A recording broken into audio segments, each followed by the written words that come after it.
오늘 본문 말씀을 보면 삭개오라고 하는 사람이 예수님을 만나기 위해서 예수님이 계시는 그 현장으로 달려오는 것을 보게 됩니다. 무엇 때문에 예수님을 그토록 만나기를 원했을까? 그가 물질에 실패하여 예수를 만나면 돈을 벌 수 있을까?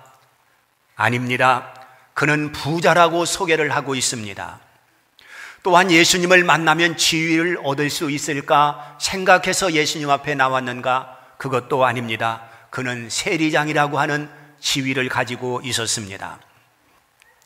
그러면 무엇 때문에 예수님을 한 번만이라도 보고자 하는 그런 심정을 가지고 나무 위에까지 올라가서 예수님을 만나려고 했을까? 우리가 이렇게 생각해 볼 수 있습니다.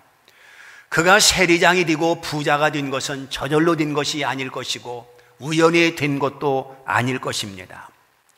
그가 세리장이 되고 또한 부자가 되기 위해서 아마도 수단 방법을 가리지 않고 부정에 착취에 또한 남을 억울하게 하는 일에 그는 조금도 주저하지 아니했을 것입니다. 그러다 보니까 많은 사람들의 마음을 다치게 했을 것입니다. 또한 장자리를 얻기 위해서 뇌물도 주었을 것이고 또한 장자리를 얻기 위해서 다른 사람들을 밟고 올라갔을 것입니다. 그래서 사람들은 아예 삭개오를 죄인이라고 불렀고 그의 집을 죄인의 집이라고 불렀던 것을 알 수 있습니다. 삭개오는 자기가 원하는 모든 것을 소유했습니다. 부자가 됐고 세리장이 됐습니다. 세상 사람들이 말하는 성공한 사람입니다. 남부럽지 않는 사람이 된 것입니다. 그렇다면 무슨 필요 때문에 예수님을 만나기를 원했을까? 우리가 여러 가지 측면에서 생각해 볼 수 있습니다. 하나는 심리적인 문제가 있을 것입니다. 그렇게 살다 보니 오직 돈만을 추구하고 그리고 지위를 얻어 그가 세리장이라고 하는 세도를 부리면서 살기는 했지만 그렇게 살다 보니 주위에 친구들이 없었을 것입니다. 진정으로 마음을 나눌 만한 이웃이 없었을 것입니다.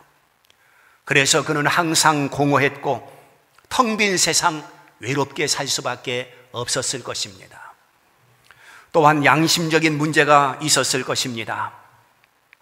그가 모질게 살다 보니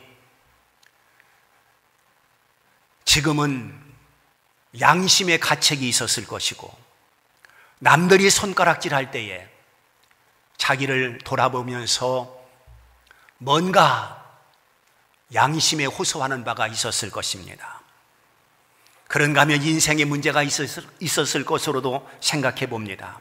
내가 과연 이렇게 사는 것이 잘 사는 것인가?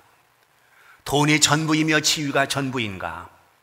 이런 고민할 수 있었을 것입니다. 또한 종교적인 문제가 있었을 것입니다. 유대인들은 태어날 때부터 율법과 함께 태어납니다. 그러므로 계명을 따라 엄격하게 살아야 하는 것이 그들입니다. 그런데 그 지위를 얻고 돈을 벌기 위해서 그가 계명에서 말하는 바 선을 하지 아니하고 그는 악하게 살았던 사람이었을 것입니다. 이런 여러 가지 복합적인 문제를 가슴에 안고 예수라고 하는 사람을 한번 만나보자고 하는 그런 심사를 가지고 현장에 나온 것입니다. 그래서 먼저 말씀을 드리는 것은 3절 말씀을 중심으로 보고자 하되 이렇게 기록된 말씀입니다. 예수님을 만나기 위해서 현장으로 달려온 삭개오. 그러나 현장에 왔다고 해서 예수님을 쉽게 만날 수 없었습니다. 예수를 곧바로 만나지는 것이 아니었었습니다. 마치 우리가 교회에 왔다고 해서 예수를 다 만나는 것이 아니라고 하는 것을 보여주고 있는 것입니다. 왜 만날 수 없었나? 크게 두 가지 이유를 찾아볼 수 있습니다. 그 하나는 자신의 문제 때문에 예수를 만날 수가 없었습니다.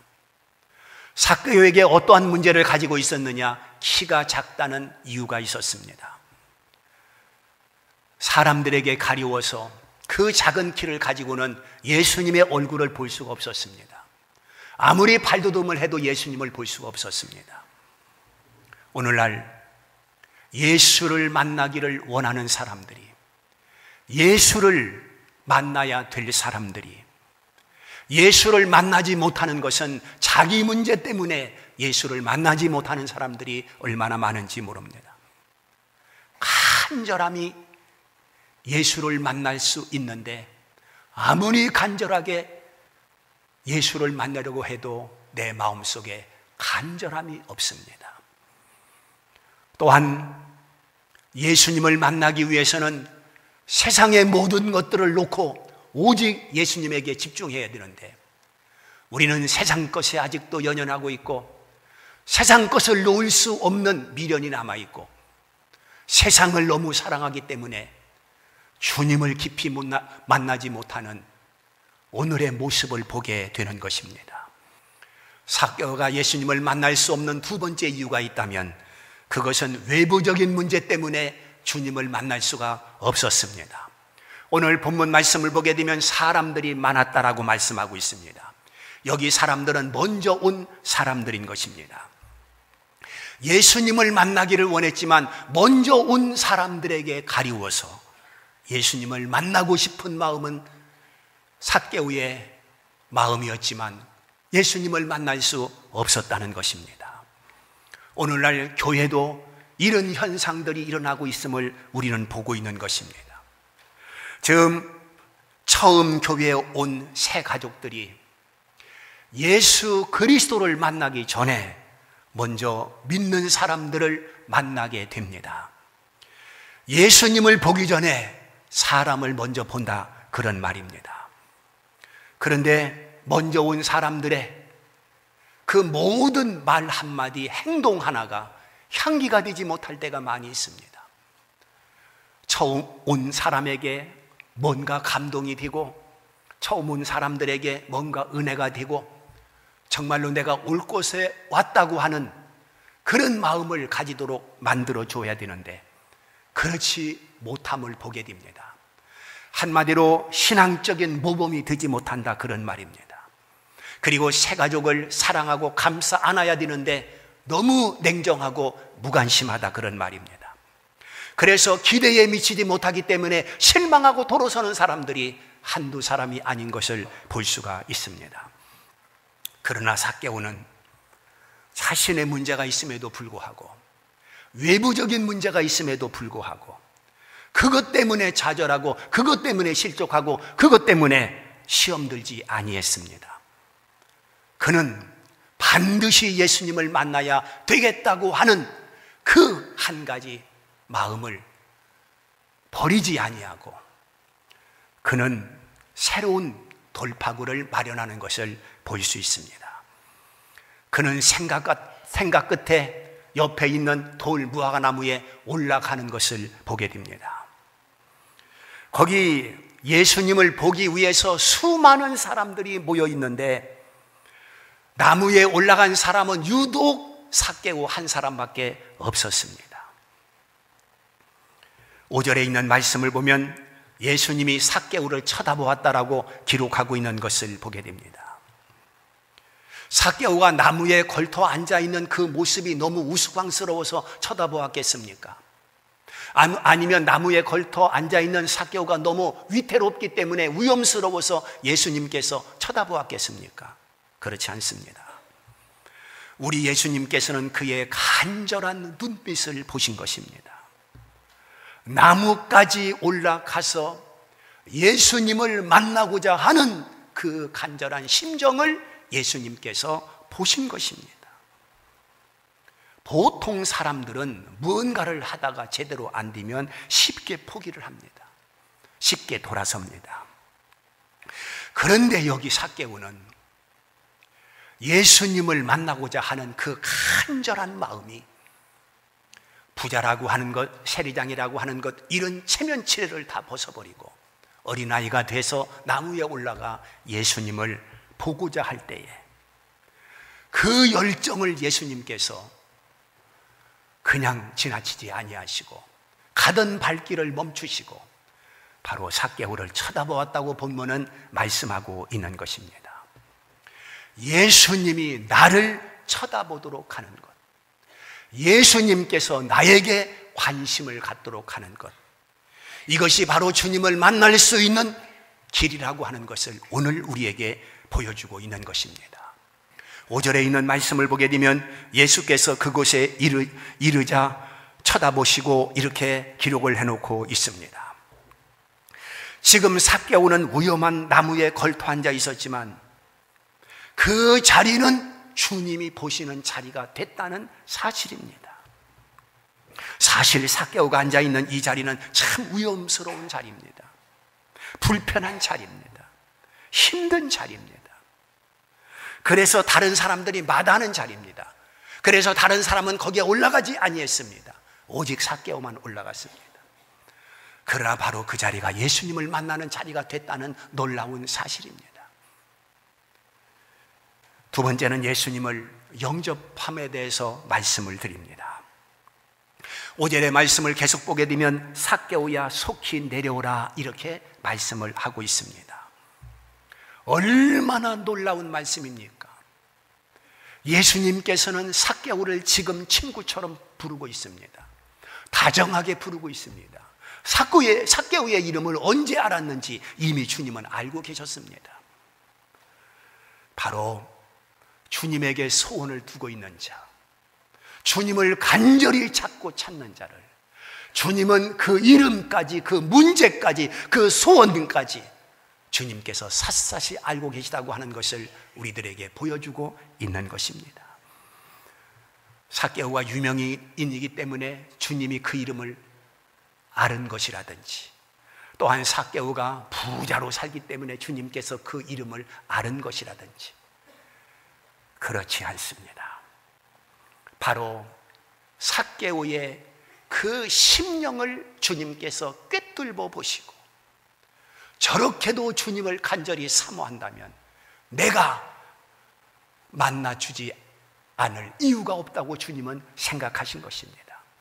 그래서 삭개오 이름을 불러 그를 내려오라, 그리고 내가 오늘 네 집에 유하겠다고 주님께서 말씀하고 계시는 것입니다.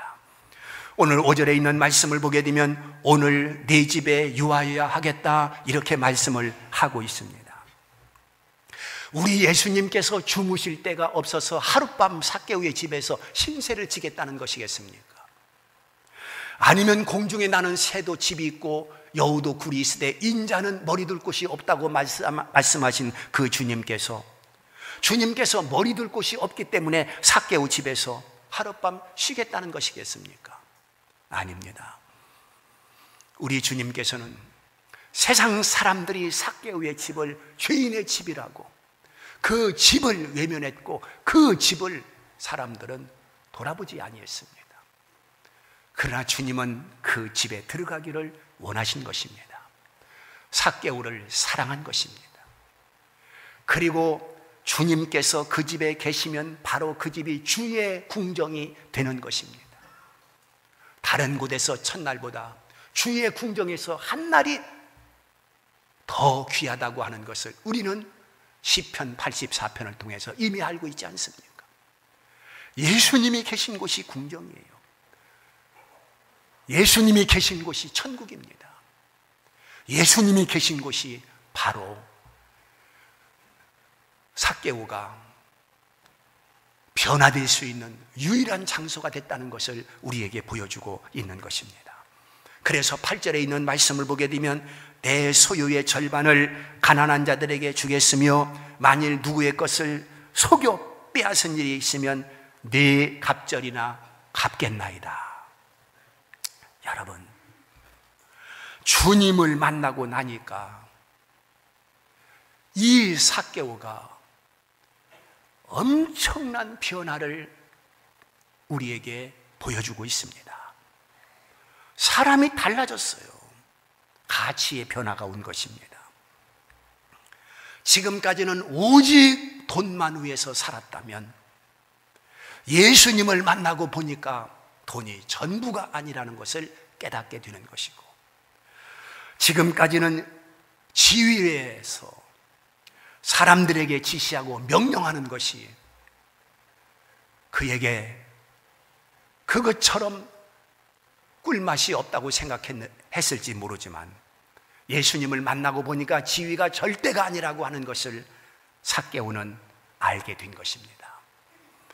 그래서 그는 돈과 지위가 행복인 줄 알았는데 그는 행복할 수가 없었습니다.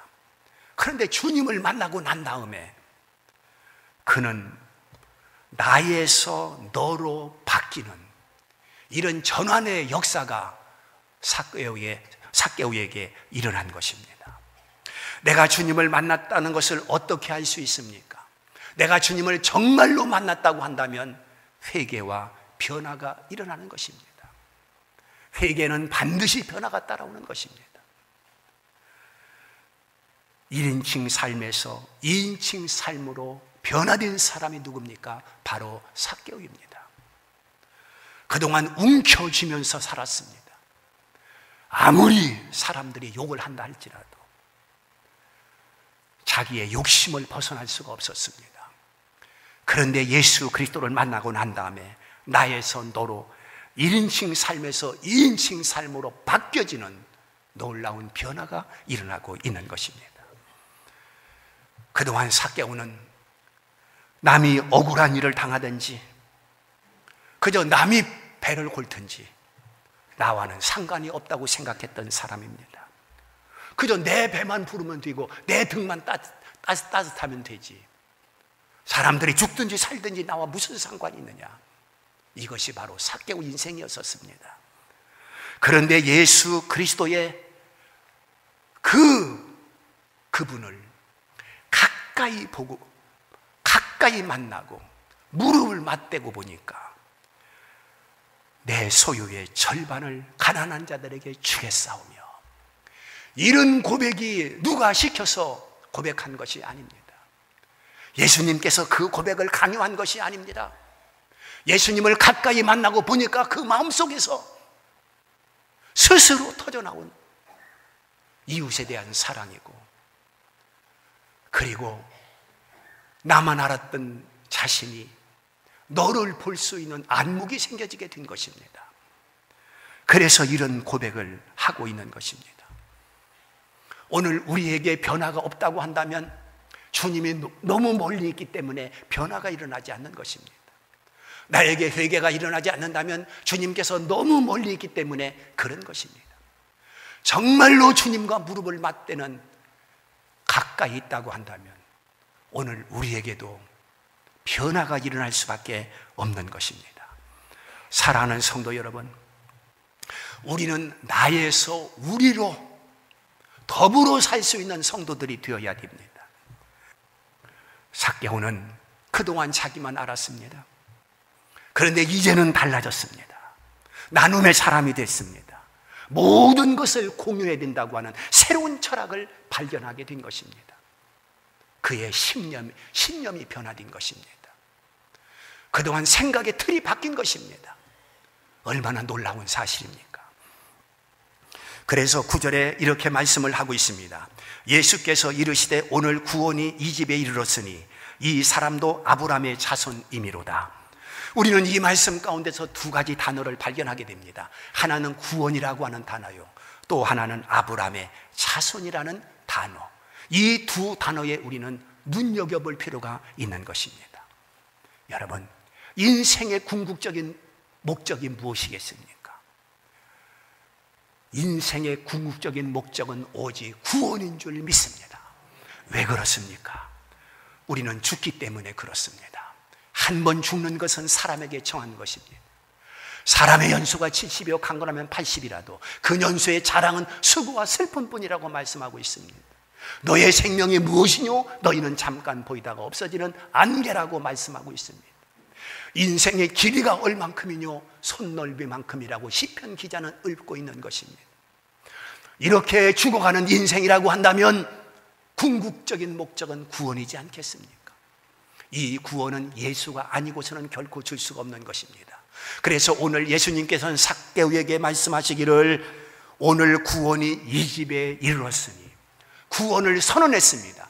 구원을 선언할 수 있는 분은 오직 예수님밖에 없습니다. 바로 삭개오는 예수 그리스도를 만남으로 인생의 궁극적인 목적인 구원을 얻는 축복을 받았음을 알 수가 있는 것입니다. 여러분, 내 생명이 이 세상에서 영원하지 못하다는 것을 우리는 알고 있습니다. 그렇기 때문에 이 세상이 전부가 아니고 이 세상이 영원하다면 우리는 결코 구원에 연연할 필요는 없을 것입니다. 그러나 세상은 끝이 있기에 우리는 영원한 천국을 사모하며 사는 사람들이 아니겠습니까? 구원이 이 집에 이르렀으니 이 놀라운 소망을 삭개오는 갖게 된 것입니다. 이전에 누리지 못했던 것, 이전에 깨닫지 못했던 것, 이전에 알지 못했던 이 구원의 진리를 삭개오는 갖게 된 것입니다. 그 다음에 이 사람도 아브라함의 자손임이라 이렇게 말씀을 하고 있습니다. 삭개오는 분명 유대인입니다. 그러므로 그는 태어나자마자 아브라함의 자손임에 틀림이 없습니다. 그러나 예수님을 영접하기 전에는 아브라함의 자손이 아니었다는 것을 주님께서 말씀하고 있는 것입니다. 혈통으로 아브라함의 자손이 되는 것이 아니라는 말입니다. 가문으로 아브라함의 자손이 되는 것이 아니라 그런 말입니다. 그 아버지가 유대인이라고 해서 내가 자연 아브라함의 자손이 되는 것이 아님을 말씀하고 있는 것입니다. 그렇습니다. 예수님을 영접할 때 아브라함의 자손이 되는 것입니다. 내 아버지가 목사라고 해서 내가 자연히 신자가 되는 것이 아니라 그런 말입니다.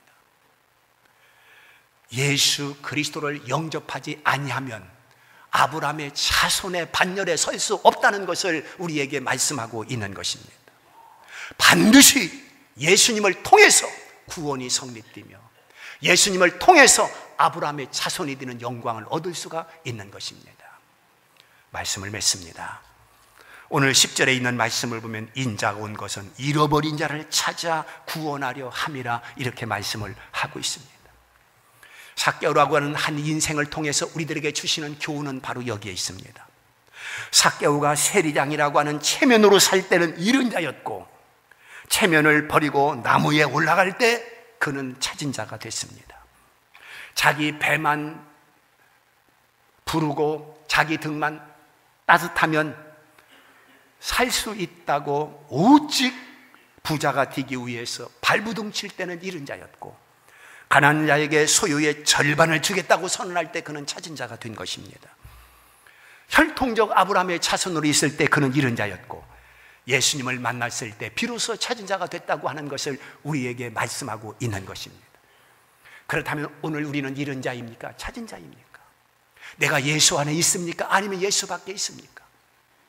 정말로 나만 생각하면서 지금까지 살고 있습니까? 아니면 너도 생각하면서 살고 있습니까? 나보다는 우리를 더 의식하며 살고 있습니까? 이런 문제 앞에 오늘 우리는 다시 한번 잃은 자가 아니라 찾은 자가 되기를 주의 이름으로 축복합니다.